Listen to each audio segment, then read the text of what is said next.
The wind howled like a living thing through the skeletal trees of northern Vermont, shrieking against the blackness of the forest.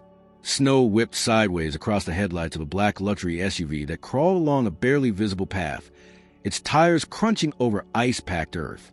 The dashboard glowed faintly, casting cold blue light across Charles Whitaker's stern face as he gripped the steering wheel tighter. Every few seconds, he glanced at the rear-view mirror, not out of caution, but hesitation. In the back seat, a bundle of blankets shifted. Beneath them lay Emily, his 7-year-old daughter, cheeks flushed with fever, forehead damp with sweat. Her small body trembled uncontrollably, even wrapped in layers. Her lips moved, trying to form words, but no sound escaped. The glass of her window was fogged from her shallow breath. Outside, the snow had begun to thicken, blanketing everything in a suffocating silence. Charles slowed the SUV to a stop at the edge of a narrow clearing, where the road disappeared into the woods. He left the engine running, the heat still humming in the cabin. For a long moment, he simply sat, staring ahead into the darkness, the weight of something unspeakable anchoring his shoulders. Then, slowly, deliberately, he turned off the ignition. Silence. He opened the driver's door and stepped out, his breath turning white in the frozen air. The forest around him was still, save for the creaking of overburdened branches under snow. He walked to the back and opened the rear door. The cold rushed in like a predator. Emily stirred, eyes fluttering open for a moment, confused. She murmured, "Daddy?" He did not answer. Instead, Charles gently lifted her from the seat, her small frame limp and burning with heat.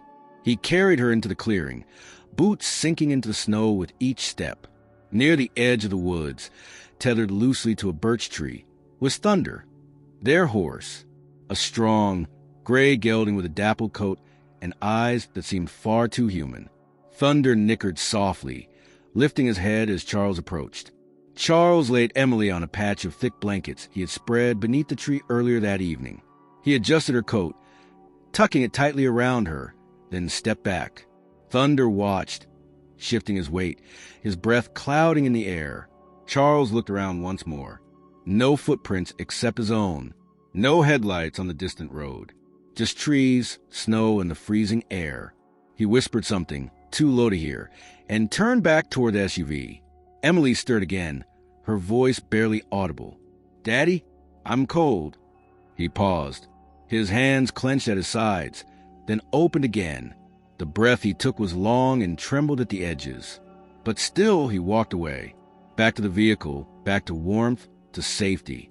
He started the engine and reversed slowly, headlights sweeping past the motionless horse and the small shape beneath the tree. Then the SUV disappeared into forest. For several seconds, there was only the sound of the wind. Emily whimpered, twisting weakly beneath the blankets. Thunder's ears flicked. He stepped forward, the reins straining against a tree. Another step, then another. The rope slipped, then gave way entirely as the knot unraveled with the shifting weight. Thunder moved toward the girl, his large frame blocking the worst of the wind. Snow began to fall in earnest, thick and fast, erasing Charles's tire tracks with quiet efficiency. In the distance, the sound of the engine faded until only silence remained.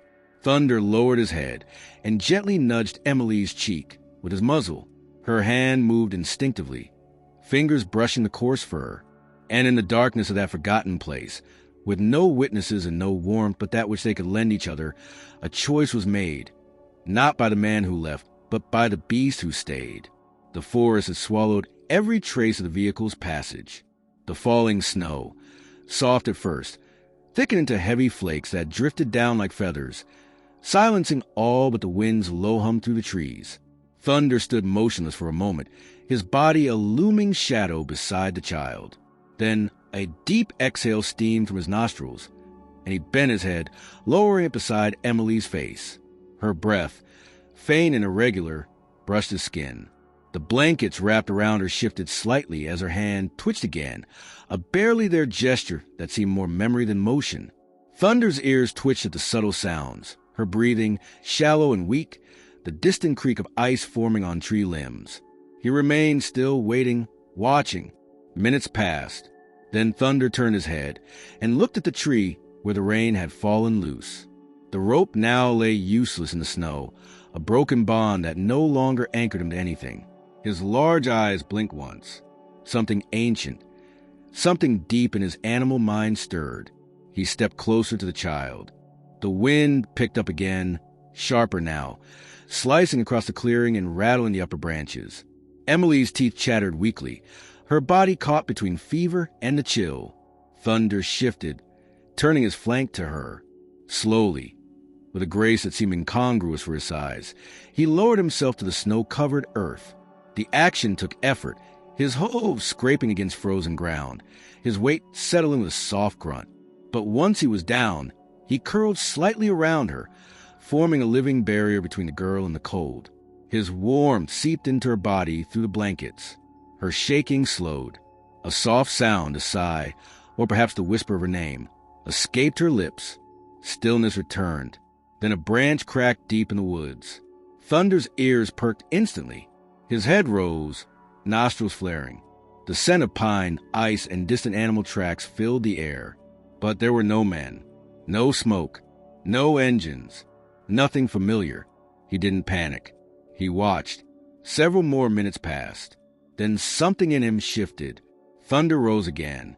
The blankets rustled as he moved, and Emily stirred with a faint cry, but her eyes did not open. She was lost in a haze of fever, caught between waking and sleep. Thunder nudged her shoulder. When she did not respond, he lowered his head and, with careful nudges, began to arrange the blankets more securely around her. Then he waited. A low groan escaped Emily's throat. Her head lolled to the side, and her lips moved. Thunder bent down again, and this time remained close, waiting for her to lift her hand. When her fingers curled into his mane, weak but certain, he knew. He began to walk. It was not a gallop, nor even a trot. Thunder moved at a deliberate pace, navigating through the snow-covered forest with the caution of something aware that each step mattered. He paused often, checking on the girl. Her grip was feeble, but it held. Her body, swaying against his side, was light, almost weightless beneath the layers of cloth.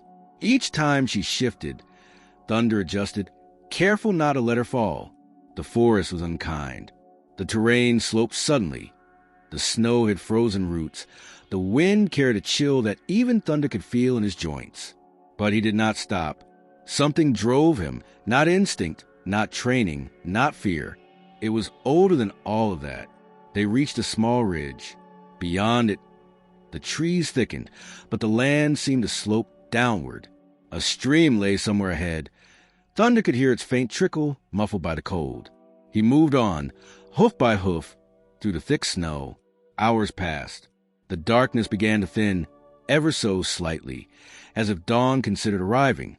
Thunder stopped only once, near a fallen tree, where he let Emily slide slightly into a nest of dried needles and moss. She murmured something he didn't understand. Her eyes opened briefly, gray, unfocused, and she stared into the forest without seeing it. Her lips moved again. "Water," she breathed. Thunder bent his head and sniffed at the snow beside her, then moved toward a nearby log. Beneath it, a narrow stream ran slow and black, not yet frozen solid. He dipped his muzzle into it, drinking, then returned to Emily and nudged her shoulder. She barely moved. He tried again. Her head turned toward him. This time, Thunder lowered himself carefully, allowing her arm to wrap once more around his neck. When she leaned close, he stepped forward. Her mouth pressed against his mane. Her lips cracked, her skin flushed, but she drank. The act, simple and quiet, gave her enough strength to hold on again. Thunder moved forward once more, leaving behind the clearing, the tree, the last trace of Charles Whitaker's betrayal. He did not know where he was going, only that he must go. The trail narrowed, trees pressing in like watchers, their branches heavy with snow. Thunder's pace slowed further. The temperature dropped. He could feel in his joints, in the way his breath came in sharp gusts, and how the frost clung to his lashes. But still he moved. Eventually, the trail dipped sharply. At the base of the hill, a rocky overhang jutted out over a bed of snow-dusted ferns. It wasn't shelter in any proper sense, but offered reprieve from the wind. Thunder stepped inside and stood still, listening. No wolves, no human voices, no sound but the wind and the cracking of ice in distant trees. Satisfied, he turned toward Emily, who had fallen into a deeper, quieter sleep. He lay beside her again, curling his body as close as he could. Snow began to fall once more, slower now, gentle flakes descending from a sky that had shifted from pitch black to dark gray. Morning was coming. Whether it would bring help, danger, or nothing at all, Thunder did not know, but he would not leave. Dawn broke without brilliance. The first light of morning seeped through the trees like a hesitant sigh, pale and uncertain, filtering through layers of heavy cloud. Snow had fallen through most of the night, dusting the world in a thick white silence. The forest, once menacing under the covered darkness, now stood still and breathless under the new day, as if even the wind had forgotten how to move. Under the rocky overhang, the air remained frigid, but the natural stone blocked the sharpest gusts. Thunder had not slept. Horses rarely did, and when they did, it was in brief moments, often standing. But this night had allowed no such pause. His eyes had remained open through the dark, occasionally blinking against the frost building on his lashes. His body, curled protectively around the child, was dusted with snow, his muscles sore but tense with purpose. Emily had stirred only twice during the night, once to cough, dry and weak, and again to shift closer, her fever burning against his side like a small furnace. Her breath had turned shallow around midnight, but now, in the pale gray light, it had steadied. She still burned with fever, her skin hot beneath layers of cloth, but something about the way she lay now, curled tighter, her hands no longer limp, suggested that a deeper part of her had chosen to fight. Thunder lifted his head as the wind stirred faintly beyond their shelter. The trees groaned. Far off, a bird called, a lonely sound in the winter silence. Thunder listened, ears twitching. He could not comprehend the way humans did, but he understood danger, understood distance and direction. Something had shifted. The woods no longer felt untouched. He rose slowly, snow cascading off his back. Emily murmured something incoherent, her voice hoarse. Her eyelids fluttered but did not open. Thunder looked down at her and waited. When she didn't move, he bent his head and nudged her lightly. The response was faint, a soft whimper and a weak hand lifting toward his mane. It was enough. Thunder turned and stepped out from the rocky alcove, standing still in the clearing beyond. Snowflakes still drifted, but the wind had calmed. He sniffed the air, lowering his head, then raising it again.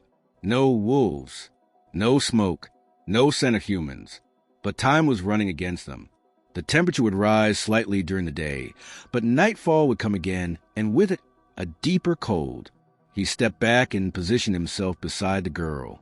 With practiced movements, he allowed her to wrap one arm around his mane. The motion took longer this time, her body sluggish, her muscles clumsy, but eventually she managed to grip the coarse hair. Thunder remained perfectly still until her weight leaned into him. Then he moved. They left the shelter behind, following a new direction, veering slightly east. Thunder did not follow trails. He followed light, instinct, and the subtle signs left by wind and animal. His hooves sank into the fresh snow, but never faltered. The terrain grew steeper, then leveled. Trees thickened, narrowing the path. At one point, he paused beside a fallen log, sniffed at a frozen patch of earth, then turned slightly northward. Emily groaned behind him. Her head rested against his shoulder blade, her grip loosening again. Thunder kept going. Time passed, measured not in minutes but in breaths and steps. The sun, faint behind the clouds, reached its zenith and then began to dip. The forest brightened and dimmed without ever truly glowing. Thunder pressed forward. By early afternoon, the landscape shifted. Ahead lay the remnants of an old logging road, half hidden under snow and debris. The path, straighter than the animal trails he had followed, offered a rare opening in the dense woods. Thunder stepped onto it, pausing as his hooves crunched differently on the packed ground beneath the snow. He looked both ways, then turned to the right. The road descended gently, winding through thinner trees. Branches arched overhead, weighed down by snow, creating a tunnel of silence. Thunder followed it for nearly an hour before halting abruptly. His ears twitched, turning backward then forward. A sound, faint but unmistakable, reached him, a distant crack.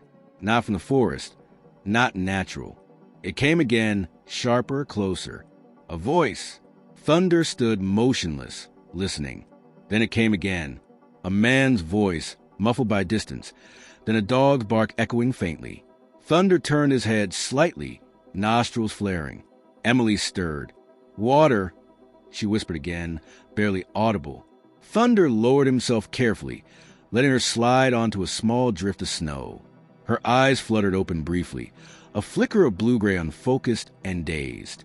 He walked a few paces to the side of the road where a runoff from melting snow had formed a shallow pool beneath a cluster of rocks. He dipped his muzzle, drank, then returned to her. With one nudge, he helped her lift her head. She drank again from the wet fur of his mane. Then Thunder turned back toward the sound. It had grown closer. He moved forward, stepping off the road and into a thicker part of the forest. There he found a small rise, just enough elevation to see through the trees ahead. Between the branches, far in the distance, orange marked a jacket, barely visible. Then another. The sound of voices drifted again, clearer now. Humans. Thunder turned back to Emily and stood beside her. Her head had fallen forward, eyes closed. She was barely conscious now. He lowered himself again. But this time, when she reached for his mane, her fingers were too weak to grip. Thunder waited. Then he made a choice. With a swift but careful movement, he pressed his muzzle beneath her shoulders and shifted her body against the side. Using his strength and balance, he helped her upright, letting her lean heavily on him. Then, step by deliberate step, he began to walk again, this time toward the voices. The snow was heavier here, trees thicker, but the sound grew clearer with each slow movement. Thunder paused every few steps to let her shift, to ensure she did not slide. Her breathing was shallow but present. A bark rang out. Thunder froze. The barking came again, followed by the rapid crunching of boots in snow. A figure burst into view between two fir trees, a golden retriever bounding ahead, tail wagging, followed closely by a woman in a green coat and knit hat. She stopped instantly. Thunder stood still. The woman's eyes widened. Her hand reached instinctively toward the radio at her belt. "Oh my God," she said aloud, voice cracking with disbelief. "Is that a child?" Emily, barely conscious, did not respond. The dog barked again but stayed back. Thunder took one more step forward and stopped. The woman rushed forward now, dropping to her knees beside the girl. Her hands moved fast, checking breath, lifting the girl's face, brushing back damp hair. "She's burning up," the woman muttered, then louder into the radio. "Base! This is Helen. I've got a child. Female, approximately 7 years old, feverish and semi-responsive. I need medevac coordinates now." Thunder stepped back slightly as others began to peer between the trees. Humans, the ones who could help. And as they swarmed in with stretchers, blankets, radios, and urgency, Thunder stood silently at the edge, watching. Then, slowly, as the helicopter's distant blades began to churn the air, he turned back toward the trees. The sound of the helicopter faded into the distance, swallowed by the dense trees and thick snow. The clearing where Emily had been found was now empty, littered with boot prints, discarded thermal blankets, and the remnants of urgency. Helen had gone with the child. The rescue team had packed up, and the noise had retreated. But Thunder remained in the forest. He stood for a long time at the edge of the clearing, his large body blending into the grays and whites of the wintry woods. His breath steamed in the cold, and the snow clung to the tufts of his mane, now matted from hours of carrying the feverish girl through impossible terrain. He didn't move at first, even as silence crept back into the trees. Then he turned, his hooves, heavy and deliberate, pressed new tracks into the untouched snow as he made his way away from the clearing, away from the scent of humans, and back into the wilderness. Something in him, something old and deep-rooted, told him that his purpose had not yet ended. He didn't understand what had happened in the human world, why the small one had been left, or why she'd been taken in a roaring bird made of light and wind, but he felt her absence in a way that unsettled him. The forest welcomed him back in its indifferent way. Snow continued to fall in patches, sometimes drifting lightly, sometimes swept into stinging gusts that forced him to lower his head. Thunder moved steadily, guided by instinct, by the memory of the path that had brought them here. He passed the same ridges, the bent trees shaped like arches, the frozen patches of stream. But now, he didn't seek shelter. He sought motion. Hours passed. The sun, what little there was of it, sank lower in the sky. The light dimmed to the same cold gray as the morning, and with it came the deeper chill of evening. Thunder descended a shallow slope and reached the edge of a partially frozen stream.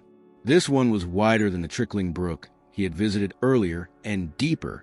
Thin sheets of ice had formed across its surface, broken in places where the current still ran strong. He paused at the bank, lowering his head to sniff at the icy water. Then he stepped into the stream. The cold bit instantly. His muscles tensed.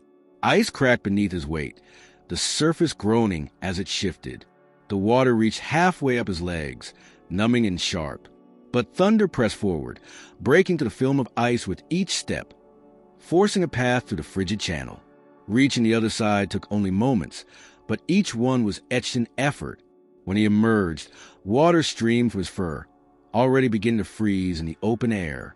He shook once, violently, to rid himself of the worst of it, then continued walking.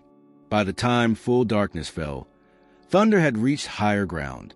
The forest here was denser and older. The trees loomed larger, their limbs thicker and snow-laden.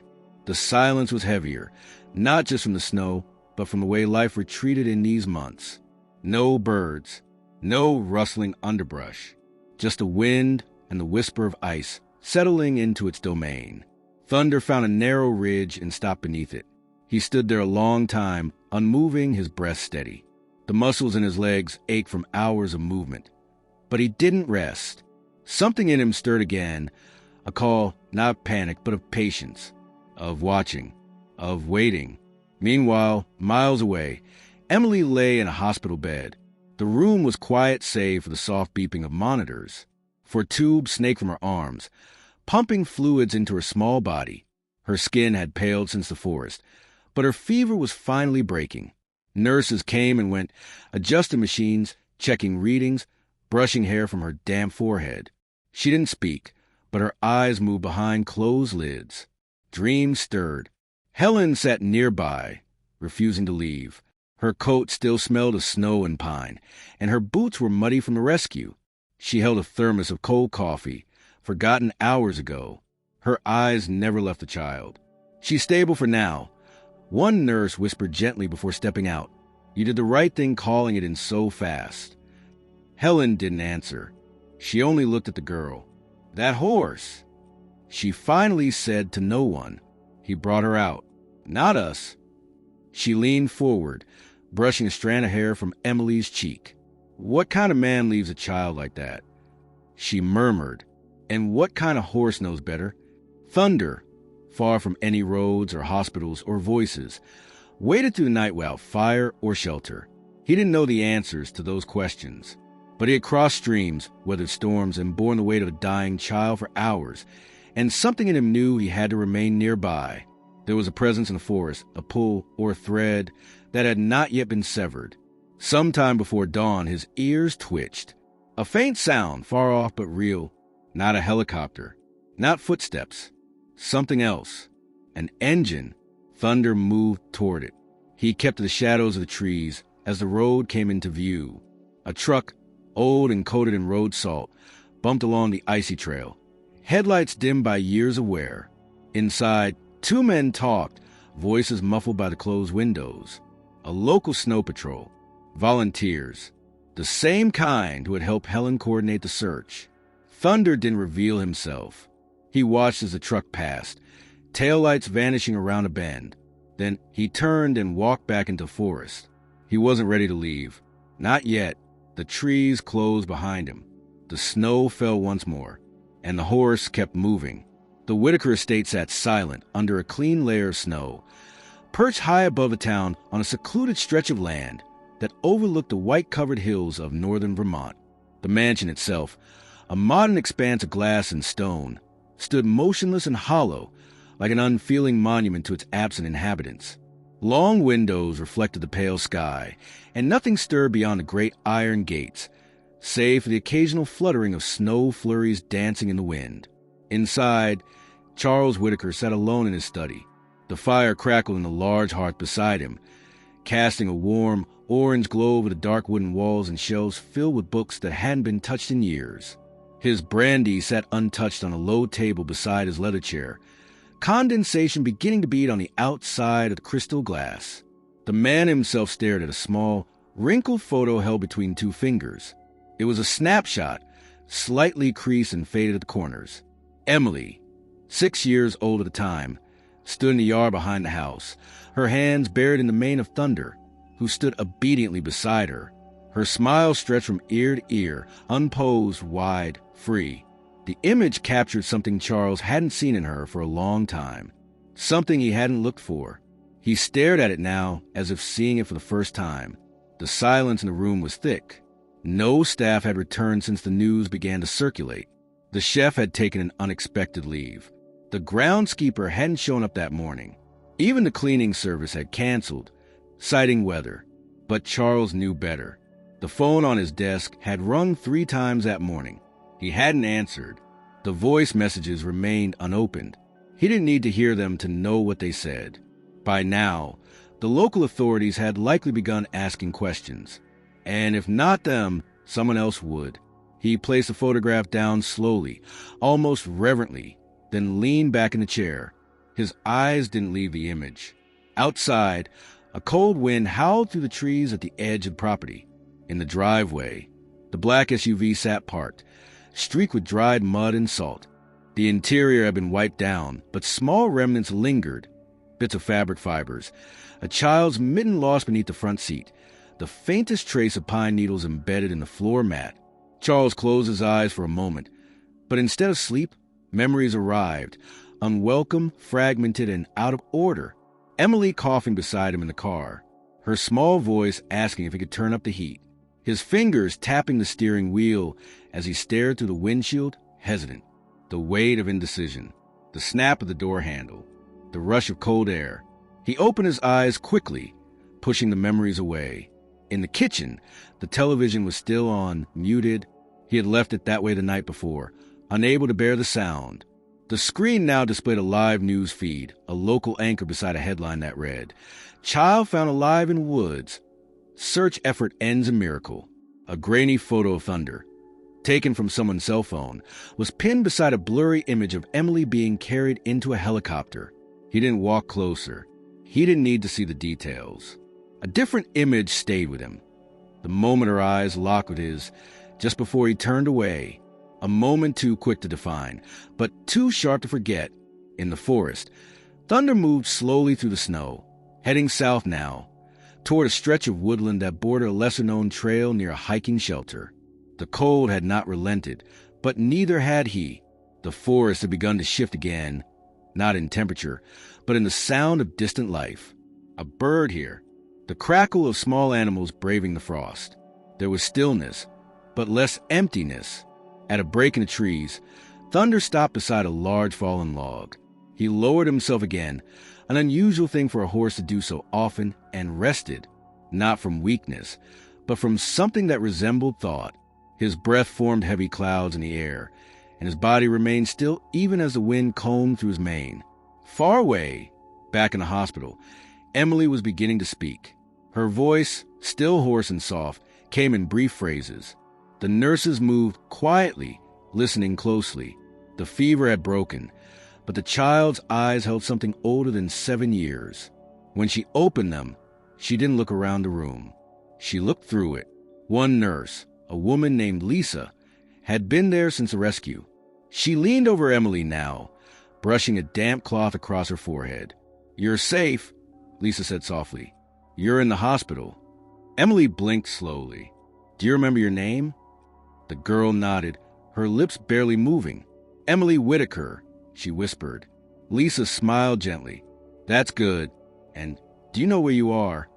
Emily didn't answer. Instead, she turned her head slightly, wincing from the stiffness. Her eyes focused on something just past Lisa's shoulder. "The horse," she said. "Where is he?" Lisa paused. "He's okay. He was with you, wasn't he? People are saying he stayed with you in the woods." Emily blinked. "He didn't leave." "No," Lisa replied. "He didn't." The nurse stepped out a few minutes later, only to return with a folded coat. As she laid it across a nearby chair, something fell from the inner pocket. A crumpled piece of paper, creased and soft from having been held tightly. Lisa picked it up and carefully unfolded it. It was a child drawing, made in uneven crayon lines. A house with a long driveway. A gray horse with big eyes. A small girl beside him, holding his mane. And a heart above them, colored in red, messy, and vibrant. When Lisa asked about it, Emily looked away and murmured, "I didn't know if I'd see him again, so I drew him before." She didn't finish the sentence. Later, Helen returned, her boots scuffed with fresh snow and her eyes tired. She sat beside Emily's bed and didn't speak for several minutes. When she finally did, her voice was low and steady. "The sheriff came by," she said. "They want to ask you some questions soon." "Not yet. When you're stronger." Emily nodded faintly. Helen watched her for a moment, then asked, "Emily, do you remember how you ended up in the woods?" The girl didn't answer right away. She looked at the ceiling, her expression distant. "He stopped the car," she said. "He said he needed to think." Helen's face tightened. "I waited," Emily continued. "Then he told me to rest, that he would come back." "And did he?" Emily shook her head. "But Thunder did," she whispered. "He stayed." Helen reached over and took the girl's hand. "He's still out there," she said. "He walked away before the team arrived. But we'll find him. Don't worry." Emily didn't answer. She simply squeezed Helen's hand once and closed her eyes again. And miles away in the silence of the forest, Thunder stood once more, watching, waiting, unmoved by the things men built or destroyed, still choosing to stay. The frost had thickened overnight, glazing the upper branches with a sheer layer of ice that caught the light like glass. The temperature had dropped again, returning to the bitter edge of deep winter. The forest, still and solemn, had begun to shift subtly. The faint trails of small animals reappeared on the snow's surface, cautious and light. A fox darted between low shrubs. Squirrels, lean from the long cold, scurried across bark-stiffened trees. The world was no longer entirely silent, though it moved with a wariness shaped by months of cold and survival. Thunder stood on a slight rise overlooking a shallow valley. From here, he could see the winding trace of frozen stream, and beyond it, a break in the woods where the land sloped toward an old logging trail. He had not returned to the clearing where Emily had been taken. Instead, he had followed the natural paths of the forest, circling slowly, staying near but never too close. Each time he came across a scent he recognized, pine needles disturbed by boots, faint remnants of thermal fabric, or a place where heat had once lingered in the snow, he stopped, watched, then moved on. It was not instinct alone that held him in this area. Something in the rhythm of the days had changed. The forest was no longer just forest. It had become memory. It held echoes now of the girl's voice, of her weight resting against him, of her breath trembling beneath fever. He did not know her name, but her presence remained. And so he remained too. That morning, as he descended into the valley, the distant sound of movement reached his ears. Unlike the frantic boots of a rescue team or the thunder of machinery, this sound was soft, measured, intentional. Thunder paused behind a thicket of firs and watched. A woman appeared. She was not young, though she moved with quiet energy, her pace sure and steady. Her jacket was green, faded, patched in places with careful stitching. A radio clipped to her shoulder occasionally crackled softly. Her hair was tied back under a knit cap, and across her back was slung a simple pack. She carried a notepad in one hand and stopped every few steps to check small traps she had set along the trail. Light, humane devices meant to tag and release small wildlife for tracking. This was not her first winter here. She walked with the ease of someone who knew these woods like an old friend. Thunder remained still, watching. The woman, Helen, knelt near a log, examined a trap with an empty latch, and scribbled a note. She stood, stretched, and adjusted her pack. That was when she noticed the tracks. They were too large for deer, too deliberate to be random. She turned slowly, following the trail with her eyes. Thunder did not move.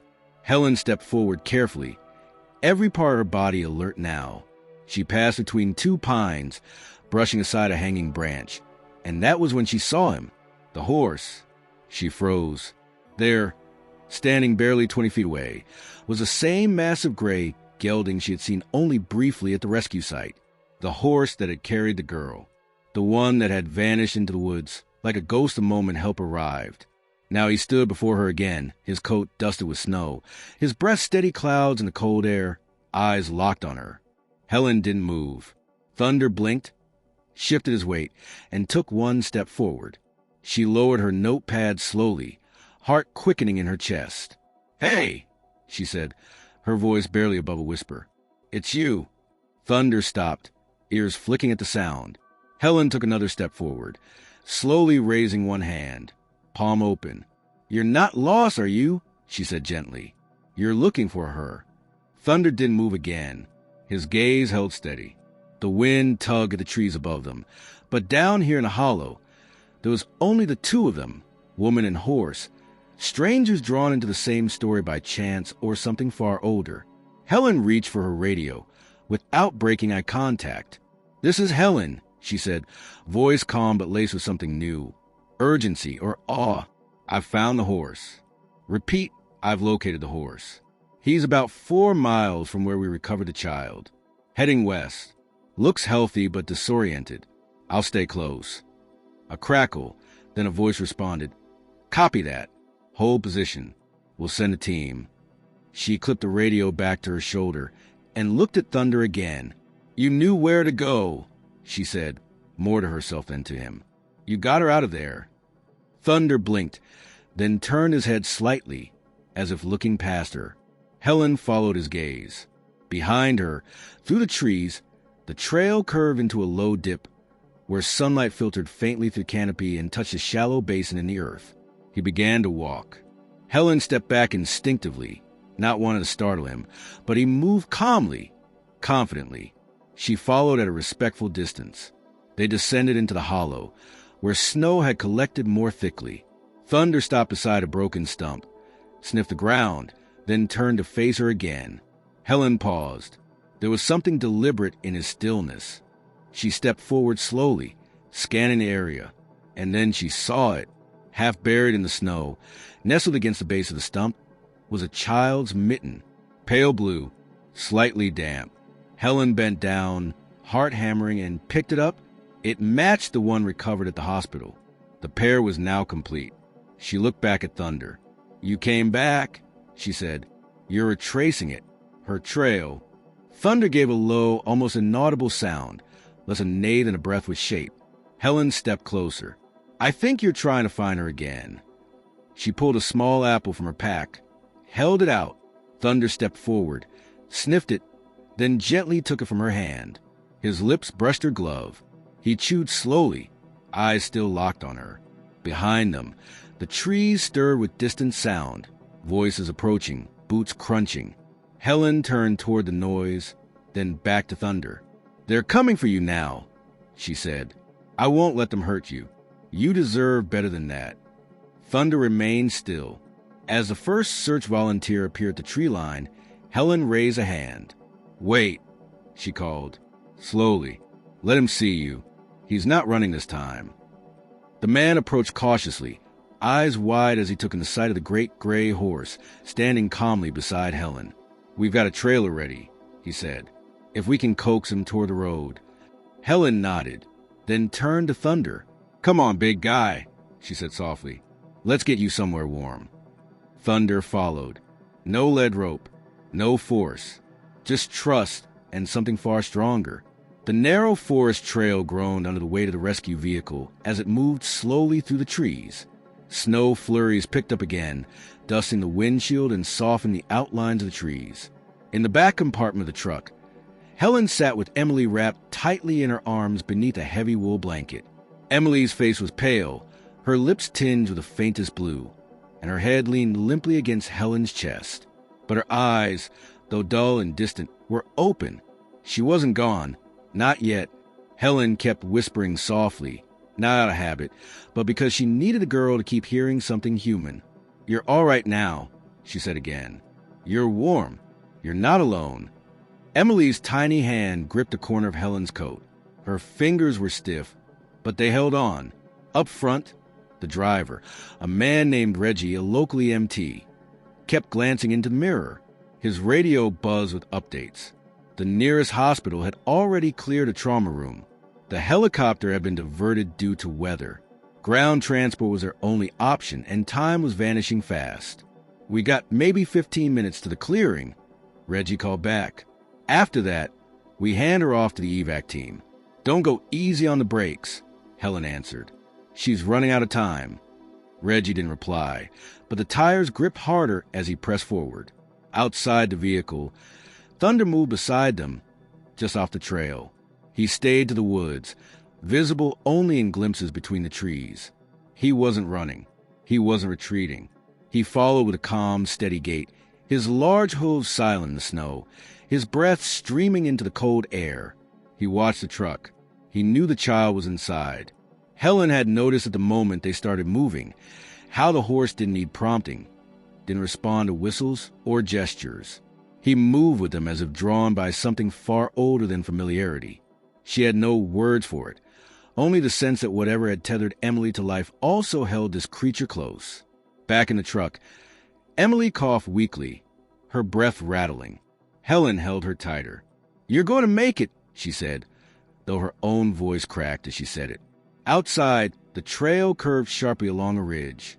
Reggie slowed to navigate the bend, the tires skidding slightly. The truck groaned. They had reinforced the wheels with chains that morning. But the snow had deepened since then, and ice had begun to form beneath the fresh layer. Helen braced herself and Emily as the vehicle swayed. "Hold on," Reggie muttered through clenched teeth. "Almost there." They hit a clear patch and pushed through it. Beyond the next turn lay the clearing, the wide, flattened space where the forest broke into open land, just large enough for the incoming medevac. A team waited there. Paramedics, search volunteers, a stretcher prepped and heated with portable blankets. One of the medics checked his watch every 30 seconds. The radio crackled again. "Ite, 30 seconds. "Copy," Reggie answered, coming in hot. The trees broke ahead. The snow thinned as they reached the opening. Lights from the evac team blinked through the storm. The truck lurched to a stop, tires locking as Reggie killed the engine. Before the vehicle had fully settled, Helen flung open the back door and jumped into the snow with Emily in her arms. "She's breathing," she shouted, "but it's shallow." Two paramedics rushed forward. One took her vitals. The other adjusted the oxygen mask Helen had already placed. They moved quickly, lifting her onto the stretcher, wrapping her tighter in warming packs. A medic held a heated blanket over her chest while the others worked. "She's got a pulse," one of them confirmed. "Get her in. Now." As they wheeled her toward the waiting medical SUV, the helicopter grounded just miles away due to worsening conditions. Thunder appeared at the edge of the trees. He didn't move forward. He stood still, a massive, quiet presence watching as a girl he carried through wind and snow was taken away by strangers. Helen turned toward him. "You saved her," she said. Thunder didn't respond. He only blinked, his breath steady. A volunteer approached him slowly, holding out a second blanket, as if unsure of what to do. The horse made no move, didn't flinch, didn't shift. The man hesitated, then looked to Helen. "Should we try to bring him in?" he asked. "Not yet," she replied. "Let him decide." The medical SUV roared to life and pulled away, tires skidding as they climbed the narrow slope that led to the main road. Inside, Emily lay still beneath the emergency blankets, her hand tucked under her chin. The paramedic beside her monitored her vitals, adjusting the 4 lines, muttering into the radio. Back in the clearing, the snow fell harder. Helen walked slowly to where Thunder stood. They were alone again. She stopped a few feet away, her breath clouding the air between them. "She's going to survive," she said quietly. "Because of you." Thunder lifted his head, ears twitching. "She's at the hospital now," Helen continued. "People are asking questions. Her name's on the news." She stepped closer, cautiously, placing a hand on his neck. "I don't know why he left her there," she said, "but I know why she's alive." Thunder didn't flinch. Helen stood beside him, watching the trail where the vehicle had disappeared. After several minutes, she said, "I'm not leaving you behind either." She turned back to the team and gave the order. Within moments, they brought a larger trailer forward, normally used for local rescues of farm animals caught in icy terrain. It had straw bedding and low rails. One of the handlers opened the side ramp. Helen walked Thunder forward slowly. To everyone's quiet astonishment, the horse climbed into the trailer without resistance. He stood in the center as the doors closed behind him, his large frame filling the space with quiet certainty. Back at the hospital, the emergency team worked with clinical precision. Emily's fever had dropped by 2 degrees. Her heart rate stabilized.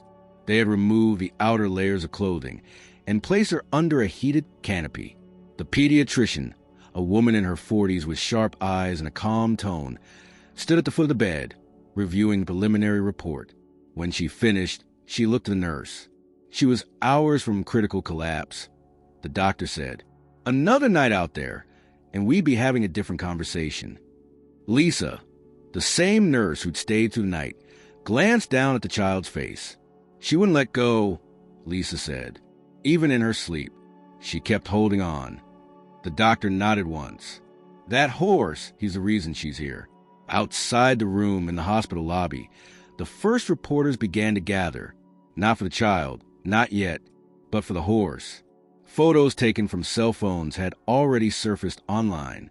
A few grainy shots of Thunder standing beside the stretcher had been posted by local volunteers, accompanied by captions like, "The horse that wouldn't leave her side." And somewhere in a darkened office with curtains drawn and the TV turned off, Charles Whitaker sat alone with a brandy he had never touched. The fire had long since burned down to ash. The crumpled photo still lay on the table. The phone began to ring again. He didn't answer. Outside, the snow fell without sound. And in the warmth of a rescue trailer, Thunder rested for the first time in days. The moment the media lights flickered on, the story exploded. Headlines across Vermont and beyond carried the startling image of the gray gelding, now named Thunder, in countless tweets and broadcast segments, standing vigil beside the child who should never have been left alone in the forest. The narrative shifted overnight. From a missing child alert to a tale of heroic endurance, a horse's silent promise, and a father's vanished sense of responsibility. In the lobby of the hospital, crowds gathered, murmuring, pointing at their phones, exchanging photos and sharing among themselves what should have been a private nightmare. Volunteers who had helped with the rescue paced in boots wrung with mud, wearing coats heavy with snow, waiting to give statements. Reporters hovered outside the pediatric ward window in the cold, cameras aimed, fingers tapping notes. Meanwhile, inside the ward, the girl, Emily Whitaker, lies still, quiet but alive, while her family's empire begins morphing into a case study. In the estate atop the hill, Charles Whitaker sat in a room lit by screens. Each one showed a piece of the story. A tweet with a horse's image, a local news anchor's solemn face, an investigative piece speculating on his actions. The wealth, the status, the luxury SUVs, none offer protection now. His silence became as loud as the accusations. Press releases were drafted, edited, then pulled. Lawyers poked around the manicured grounds. "We are cooperating," read the incomplete statement left on the mansion website before it was taken down. Outside, the snow continued, heavy and unforgiving. Back in the woods, the rescue trailer holding Thunder rattled along uneven roads toward a makeshift stabling area prepared for him. Volunteers waited with hay, warm blankets, buckets of water, and soft voices. When Thunder stepped out of the trailer, he moved slowly, ears swiveling, muscles tense after days without proper rest. Some people surrounded him with praise and quiet tears. Others held phones aloft, recording, posting. Heather, a volunteer in dark winter gear, knelt by his side and whispered, You did more than save a life. You changed everything for her." Thunder glanced at her once, then back toward the forest's edge. His gaze stretched into the trees, where no tracks remained but for the faint trace of his own. He seemed aware that this chapter was changing. The story unfolded quickly. Reporters spoke to the rescue woman, Helen, though she refused to discuss the father. "My job was to save a child," she said firmly during an on-camera interview, her voice steady despite the swirl of media, "and to respect the creature who stayed when everyone else left." The phrase spread. Forums lit up. Videos circulated of Thunder's muzzle against Emily's cheek, of the hospital corridor, where staff paused to gaze a photo of the pair. Social media clamored. The horse who knew better. The ride into tomorrow. The philanthropic wing of the Whitaker name issued a statement of concern, promising to review family welfare programs, though donors exchanged confused glances. Meanwhile, authorities followed leads. Footprints in snow. The timeline of the disappearance and rescue. The father's version of events, that the girl had insisted on a walk and he had left briefly to gather supplies, was posted in local papers and then shredded by doubt. Investigators compared the vehicle's route, the condition of tracks, witness telemetry. The word abandonment weighed like an overheated coal in journalistic pieces. Press conferences were held. The public waited. At the hospital, the child's condition improved slowly, but every step was followed by cameras. Even the act of breathing seemed extraordinary. Nurses wore discreet badges reading media contact, press liaison, and gave brief statements between monitoring vitals. Helen, having visited once, now stayed via phone updates. She learned that donations poured in for the horse, funds for care, for veterinary checks, for a proper stall near the rescue center. Thunder was becoming an emblem. The girl's guardianship question hung in the air. Speculation surfaced that the father might lose custody. Charles Whitaker watches Empire's window. Comment on social media. Demands for justice. Persons unfurling banners reading justice for Emily outside city halls in distant states. He saw his image beside a caption. "Father flees scene. Horse steps in." He felt a flicker of something he thought long banished. Shame. He swallowed hard. But the public eyes were relentless now. In the barns, volunteers installed cameras to monitor Thunder's nights. The rescue trailer remained parked nearby, used as a stall for now. Hay smelled faintly sweet in the winter air when the door opened to feed him. A woman stroked his flank. "You're safe," she said quietly. Thunder didn't respond. He sniffed the air and, seemingly satisfied that all was still, laid down in the straw. First real rest in 5 nights. Outside the barn, a reporter broadcast live. "The horse that defied odds," she said. "And now he rests." At the estate, lawyers came and went. The board of the family foundation held meetings behind closed doors. A private chauffeur cleaned the SUV again, polishing away the salt stains. Charles walked the perimeter of the property, his breath visible, footsteps echoing. He considered the photo of Emily and Thunder on his desk. The girl grinning, hair yellow in sunlight, horse majestic beside her. He touched the crease deliberately, then left it open, back in public view. Helen held a press conference beside the trailer where Thunder stood. "He led us to her," she said. "He trusted we would follow." She looked directly at the cameras. "This is bigger than one child, one horse, one family. It is about what we owe to those who cannot speak for themselves." The crowd cheered. The horse's head turned, ears flicking toward the applause. He did not lean in. He did not nudge the reporters for stroking. He remained apart. In a small medical office adjoining the pediatric ward, Emily's file was updated. Doctors cleared her for transport home, once she could stand and walk. The news flashed. Volunteers made arrangements for therapy, for warmth, for healing. A small event was already being planned, a celebration of survival, of courage, from the child, from the horse, from Helen. And so the world shifted. An abandoned child, a man's fall, a horse's rise. As the snow fell heavily once more, each flake silent, each drift deeper, the quiet forest kept its secret. Thunder remained watched, but no longer alone, and the public waited, alert, eager, to see what came next. The hospital room had grown quieter in the days since the public first caught hold of the story. Outside, the camera crew still waited, but the frenzy had dulled to a low simmer. Inside, the ward was still, the beeping of the monitors steady now, predictable. The child who had been on the brink of death in the frozen woods had stabilized. Emily Whitaker, age 7, now sat upright in bed, her small frame wrapped in a faded flannel robe and a woolen blanket. Her cheeks remained pale, but color was returning in patches, and her voice had found its way back to her, soft at first, then steadier. On the nightstand beside her bed sat a stack of crayons and folded sheets of paper, some blank, others covered with careful, clumsy drawings.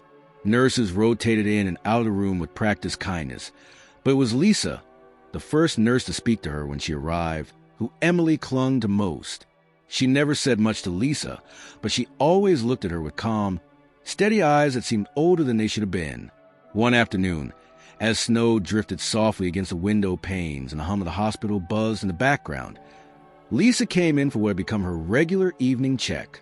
Emily was sketching with unusual concentration, her head bent low over a piece of white paper. "Are you drawing thunder again?" Lisa asked as she approached the bed. Emily nodded but didn't look up. She pressed hard with the red crayon, her strokes deliberate. Lisa glanced down at the paper. It was a child's rendering of the horse's head, mane flowing like water, and a heart in the corner. Below it, a house with smoke curling from the chimney. This one had a girl and horse drawn together, a sun overhead, and no other figures in sight. Lisa smiled gently and began adjusting the monitors.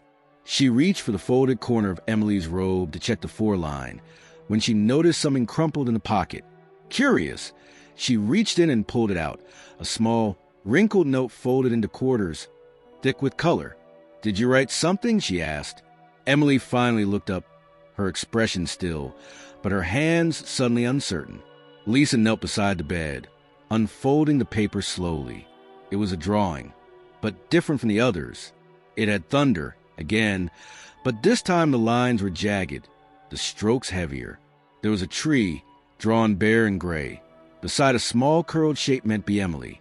Across the top of the page, scrawled in large letters that slanted unevenly across the paper, were 6 words. "He didn't leave me. Daddy did." Lisa's breath caught. She looked up at Emily, who had gone still again, her hands folded in her lap. "Emily," she said gently, "can I show this to someone? Someone who can help?" The girl nodded once. Within the hour, the drawing was in the hands of Helen, who had returned to the hospital quietly through a back entrance, avoiding reporters. She stared at the crayon note for a long time in silence, seated in a consultation room near the pediatric wing. The sheriff had already called, wanted to meet. The timing was no coincidence. "He didn't leave me. Daddy did." 6 words. From a child, but not childish. Helen rose from her chair, folded the paper, and walked straight into the next room, where the assigned detective, Sheriff Keene, was waiting. "She's talking," Helen said, "and she's remembering." The sheriff took the paper, read it, and sighed heavily. "We were hoping for confirmation. We've had our suspicions since the start.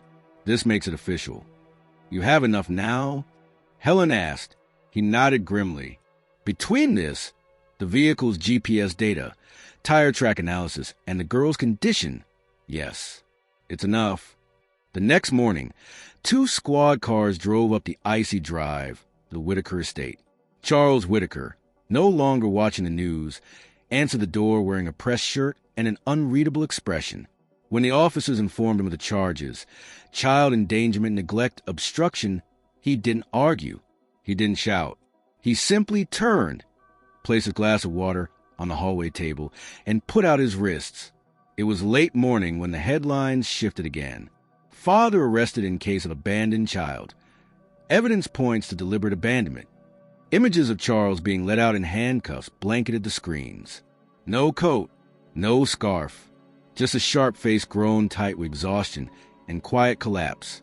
Inside the hospital, Emily sat cross-legged on her bed, coloring once more. Lisa entered with cautious steps, unsure how much she'd seen or understood. "Do you want to talk about it?" Lisa asked. Emily looked up. No, Then, after a pause, "Will they ask me a lot of questions?" "Maybe," Lisa said gently, "but only if you're ready." Emily nodded once. That evening, a quiet knock came to the room.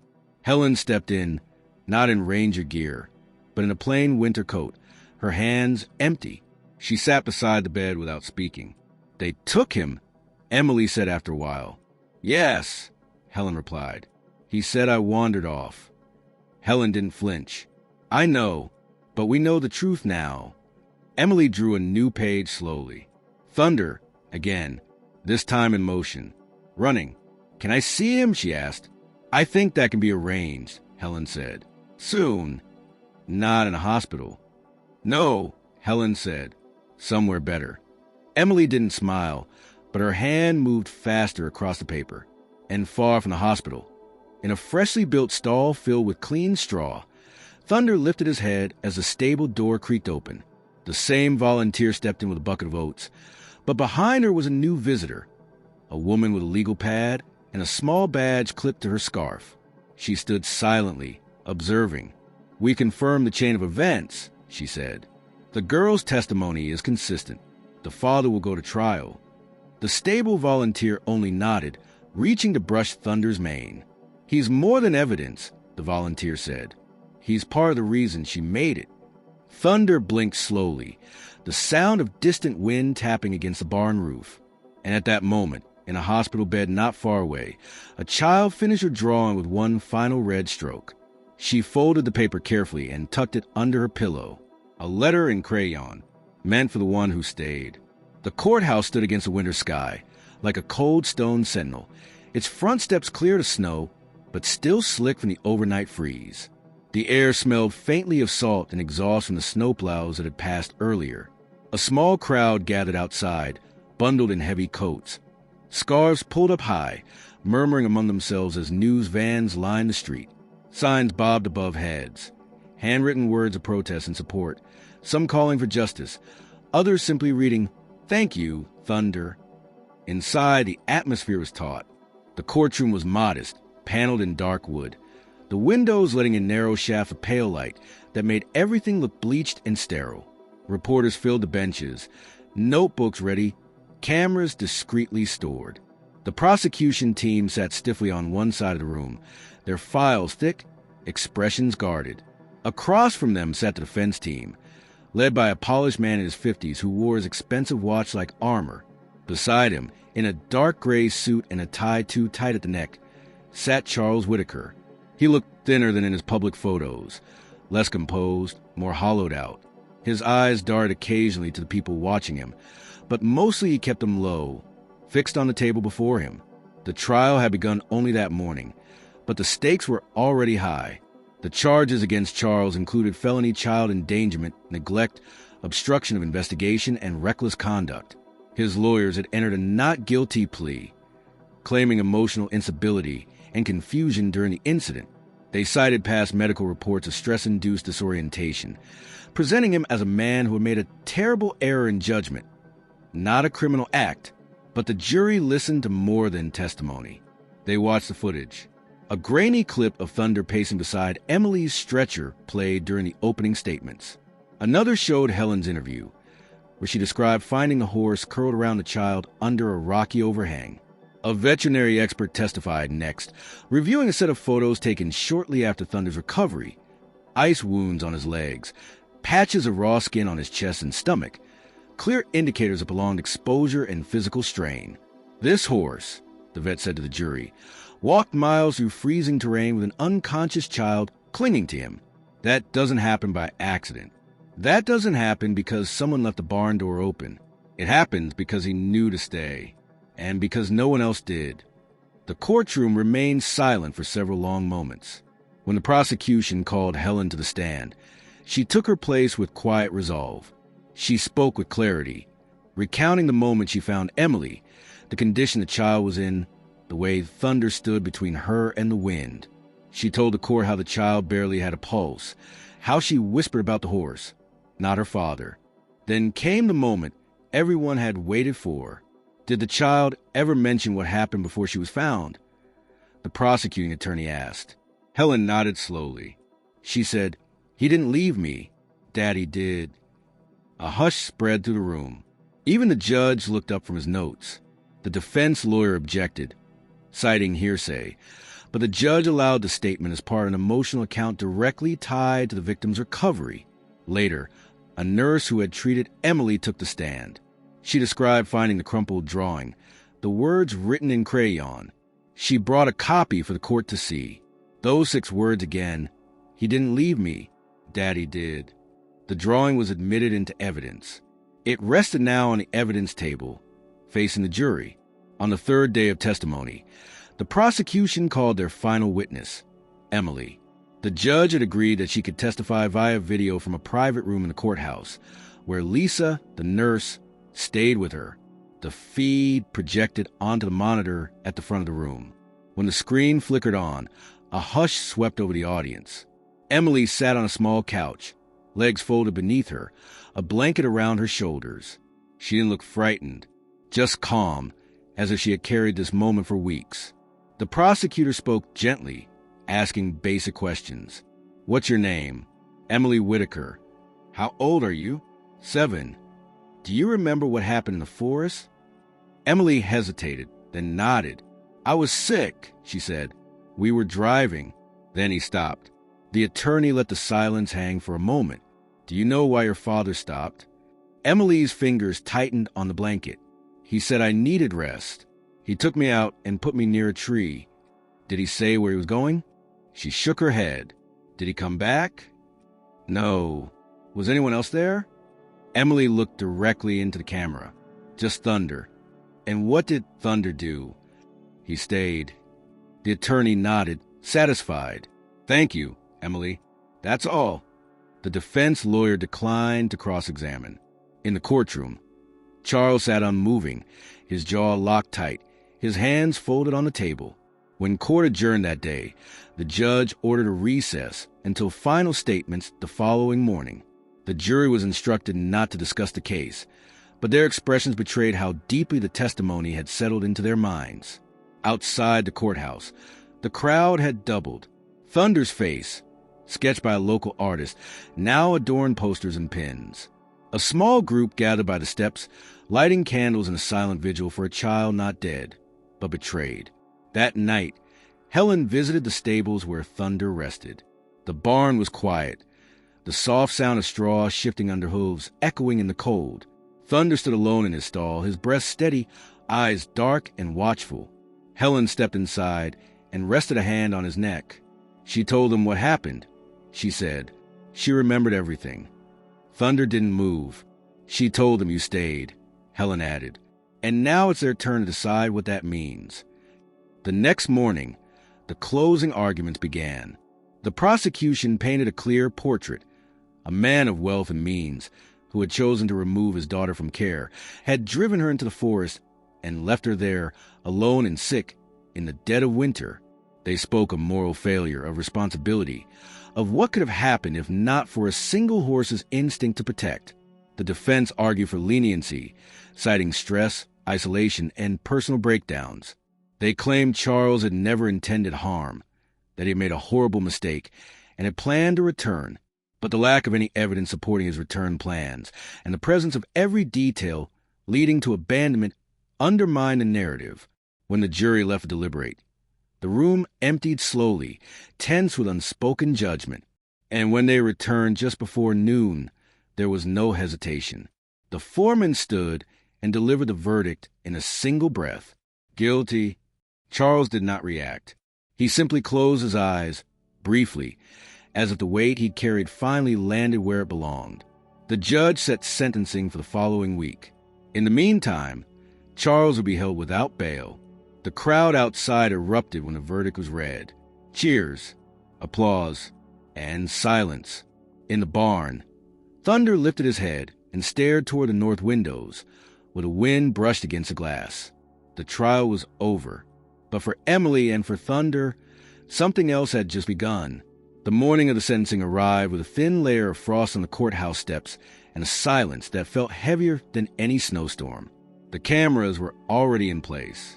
Reporters waited, shuffling in thick coats, their breath fogging the cold air. There were no chants now No placards held high. Only quiet watchers, bundled in scarves, waiting to see the moment justice would be sealed. Inside the building, the courtroom was full again, though the atmosphere had shifted. No more opening statements, no more cross-examinations. Just consequence. Charles Whitaker sat at the defense table in the same gray suit, but his posture had changed. The proud rigidity had softened into something resigned. His lawyers murmured to him, but he barely nodded. His eyes never left the judge, not even when Helen entered the room with Emily. The girl was not seated among the crowd. She stood beside Helen near the back, watching in silence, her coat zipped high, her hands deep in her pockets. She had been given the option to stay away, to avoid this last piece of it, but she had insisted on coming. Helen had not argued. The judge, a thin man with wire-rimmed glasses and a voice like gravel, looked over the court before speaking. "Mr. Whitaker," he began, "this court has heard ample testimony about the events of that night. We've seen evidence, we've listened to witnesses, and we've received statements from medical professionals, law enforcement, and most importantly, from your own daughter. You stand before this court convicted of felony child endangerment, criminal negligence, and obstruction of investigation." The judge paused, letting the silence settle before continuing. "You had every resource at your disposal: wealth, transportation, a home filled with staff, access to health care. And yet, in a moment of clarity or collapse, you chose to leave a sick, helpless child alone in the dead of winter. That choice, regardless of its motive, could have resulted in her death." Charles sat still, his face expressionless. "It did not," the judge said, voice hardening. "Not because of you, but because of an animal that showed more courage and instinct than the man who owned him. That horse did not save your daughter as a fluke. He stayed with her, carried her, protected her, and led her to safety. Where you failed, he endured." There was a long pause. "This court sentences you to 6 years in state prison, with no possibility of parole for the first 4. You will be remanded immediately." A low murmur moved through the courtroom. Charles did not speak. He simply stood as the bailiff approached and placed the cuffs on his wrists. He didn't struggle. As he was led away, he glanced once toward the back of the room. Emily met his eyes, her face unreadable. Then he was gone. Outside, the cameras flared again as the verdict hit the public stream. Commentators rushed to share the news. "Justice served," read one headline. Another said simply, 6 years and a lifetime lost. But for Emily, the sentence wasn't about numbers. It was about finality. That afternoon, she returned to hospital one last time, not as a patient, but to gather the last of her drawings and belongings. The nurses hugged her gently. Lisa pressed a folded sheet of paper into her coat pocket. "Something you left behind," she said. "I think it's meant to go with you." Emily nodded and took it without opening it. She walked beside Helen out through the rear entrance, away from the cameras. The snow was beginning to melt, leaving patches of exposed pavement and slick puddles that reflected the soft light. Helen's truck was waiting. They climbed in together and drove for almost an hour, away from the town, through winding back roads lined with birch trees and scattered fences. They arrived at a modest property just north of a wooded valley, land that once belonged to Forestry Service, now transferred into private hands. Helen parked by a wide barn with freshly painted doors. A narrow house stood beyond it, its chimney already smoking, the windows glowing softly against the fading day. Thunder stood in the paddock behind the barn, grazing on a mix of hay and winter-tough grass. He lifted his head as the truck pulled in, ears pricking. Emily stepped out slowly. The ground here was soft with thaw, the air clean and damp with the scent of pine and melting ice. Helen stood beside her, but didn't speak. Thunder walked to the fence and waited. Emily approached him in silence, reached through the rails, and placed her small hand on his muzzle. She held it there, still and sure, her body pressing gently forward as if returning to a place no one else could follow. Thunder nuzzled her shoulder. They stayed like that for a long time. Eventually, Helen called out, "Come see the house when you're ready. It's yours now, too." Emily turned, nodded once, then turned back to Thunder. That evening, paperwork was finalized. Helen, now legally approved as Emily's guardian, signed the last of the custody documents. The state agreed to allow Emily to stay in Helen's care indefinitely. The Whitaker family's attorneys, once so insistent, had backed away quietly. There was no more fight in them. In the weeks that followed, the world moved on to new stories. But the valley remained quiet. Emily spent her mornings feeding Thunder, brushing him slowly with the gentleness of memory. She spoke little of her father. When she did, it was brief and never bitter. She asked Helen once if he'd come back after prison. Helen answered honestly, "I don't know, but you don't have to wait for him." "I'm not," Emily said. She spent her afternoons drawing. Sometimes she drew the forest, sometimes a trail, but most often she drew the moment Thunder had stood over her in the snow, watching the wind instead of running from it. She framed one of those drawings and hung it by the front door. One night, just before sleep, she pulled out the paper Lisa had given her.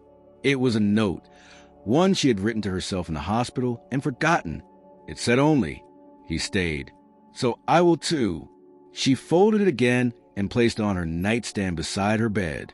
Then she turned off the light and let the quiet take her into sleep. In the barn, Thunder shifted once in his stall, then settled, eyes half-lidded, breath slow. The verdict had come, but the story was far from over. Spring arrived in the valley with a kind of quiet dignity, revealing its beauty not in fanfare, but in slow, deliberate shifts. The snow melted in shallow streams that wove through the meadows, feeding the mossy roots of awakening trees. Crocuses poked through the frost-blackened ground in soft bursts of purple and white. The sun, pale and cautious, lingered longer each afternoon, and with it came new rhythms, soft and slow, but unmistakably alive. The house at the edge of the forest had become a home, not a grand one, not heavy with design or history, but one shaped by warmth and presence. Helen moved with the ease of someone who had lived many lives in many woods. She cooked by the window with the radio humming quietly behind her. She fixed fences and repaired the roof with her own hands. She kept the stove burning and the tea steeped. But the real change had been in the girl. Emily no longer woke up gasping. She no longer watched the door as though waiting for it to open onto a memory. She still carried silence in her, but it no longer weighed her down. It lived beside her now, gently. She laughed again, sometimes just a breath, sometimes loud enough to make Thunder lift his head from the pasture in curiosity. And when she drew, the lines no longer slanted sharply. They flowed. They told stories. Thunder had settled, too. The paddock behind the barn stretched wide, bordered by woods on one side and hills on the other. He spent his days roaming, often standing beneath the tall birch trees, head raised to the wind, ears twitching toward sounds only he could hear. He was no longer just a rescue. He was family. Locals came by often, bringing apples, carrots, old quilts, always announced by the creak of the front gate. The horse that knew, they called him. Children leaned over the fence, whispering their secrets into his ears. Adults took photos with reverent distance, as though standing beside a creature touched by something sacred. Helen placed a small sign at the edge of the property. Respect the animal. Speak softly. Listen more than you talk. Emily spent most afternoons with Thunder.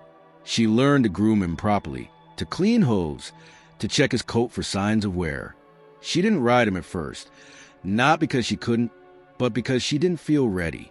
Instead, she walked beside him on long trails, hand resting against his side, matching his pace. But one morning, when the sky was clear and the world smelled of new grass and wet bark, she appeared at the barn with a halter in her hands. Thunder stood still as she approached. No saddle, no reins, just trust.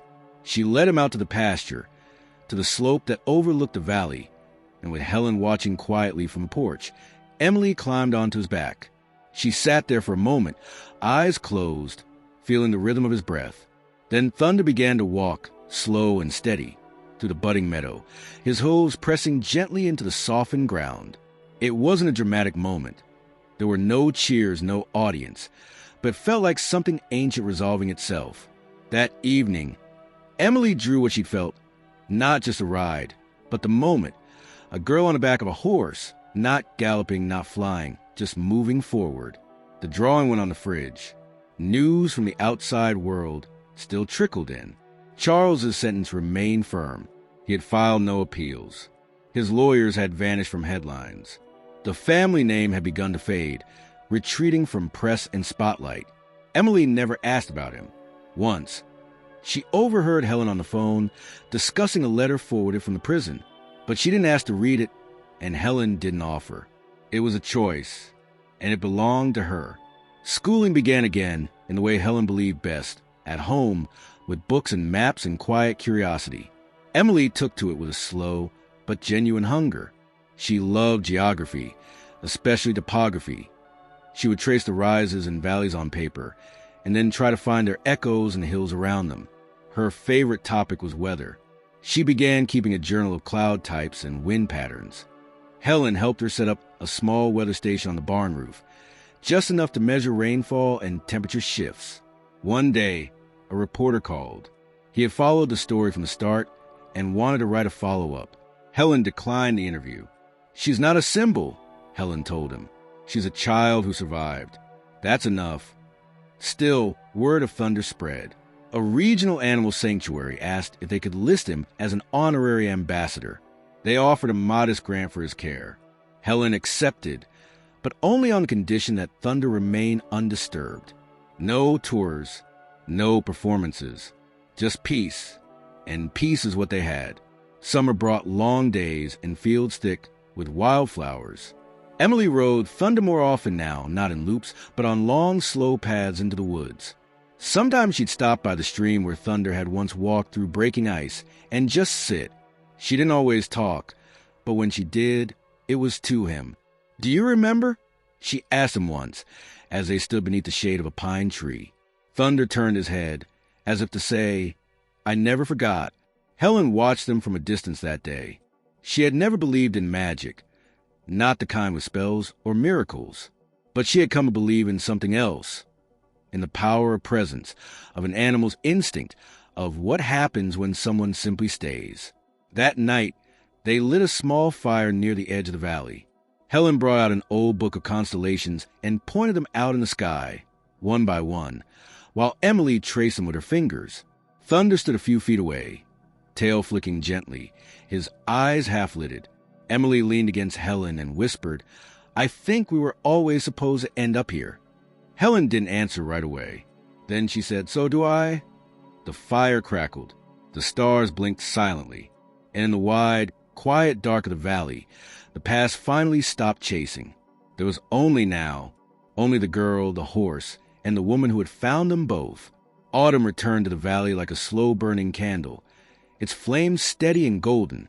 The leaves turned not in a rush but in a quiet rhythm. First the birches and the maples, then the great oaks that stood like sentinels along the ridge.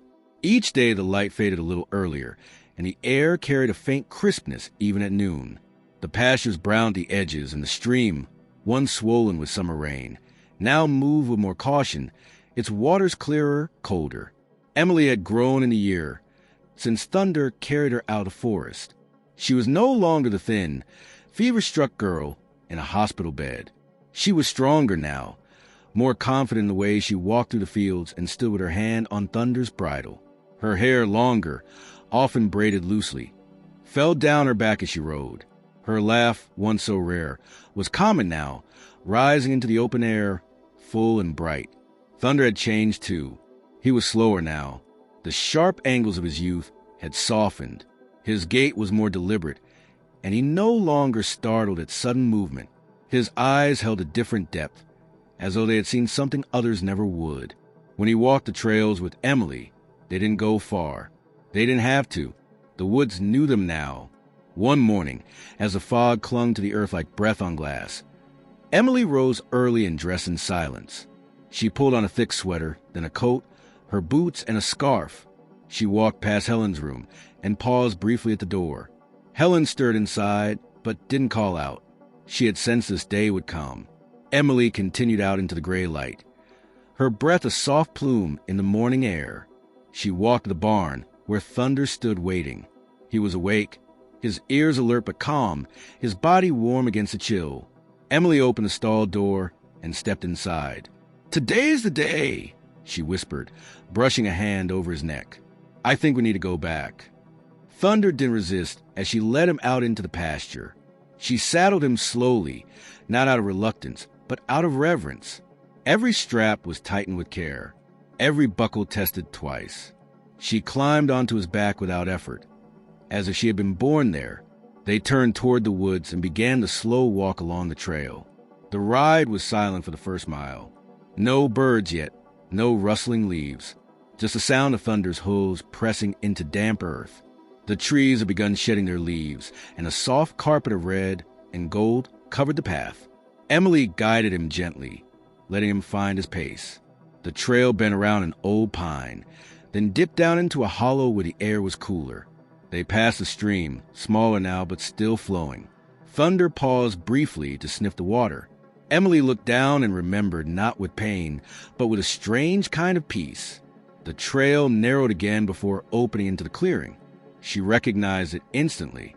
The birch tree where he had been tied, the shape of the land, even the stump where the blankets had been left. Nature had covered the scars, but not erased them. Emily slid off Thunder's back and let the reins fall.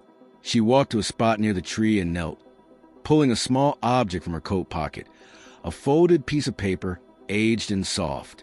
She smoothed it flat and read it once more, silently. Then she dug a shallow hole beneath the roots of the tree and placed a note inside.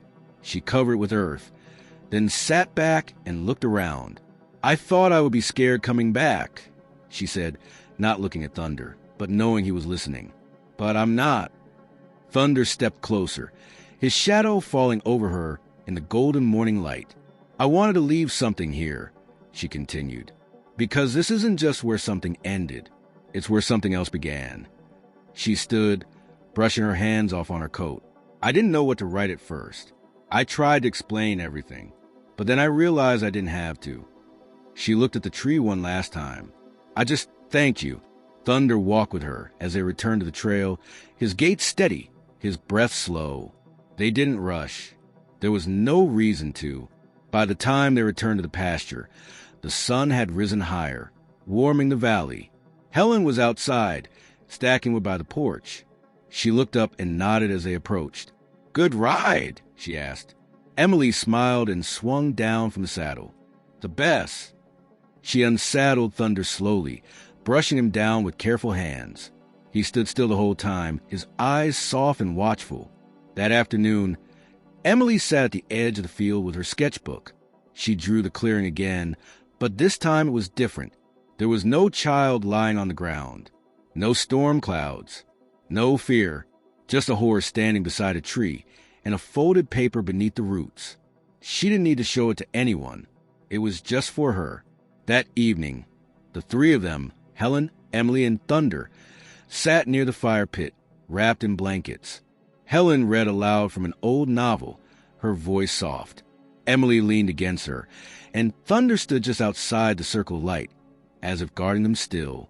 As the fire burned low and the stars emerged, Emily whispered, "Do you think he'll always remember?" Helen looked over at Thunder. "Yes," she said, "but more than that, he'll know you remember too." Thunder turned his head toward the sound and blinked slowly. In the silence that followed, nothing was missing. There was no need to say more. And when the embers finally cooled and the valley slept beneath a sky full of stars, the horse stood watch, as he always had. And the girl dreamed, not of what had been lost, but of all that had been found. As the last light flickered out, the chapter that had begun in frost and silence closed in warmth and stillness. Thunder lowered his head, and the story became memory.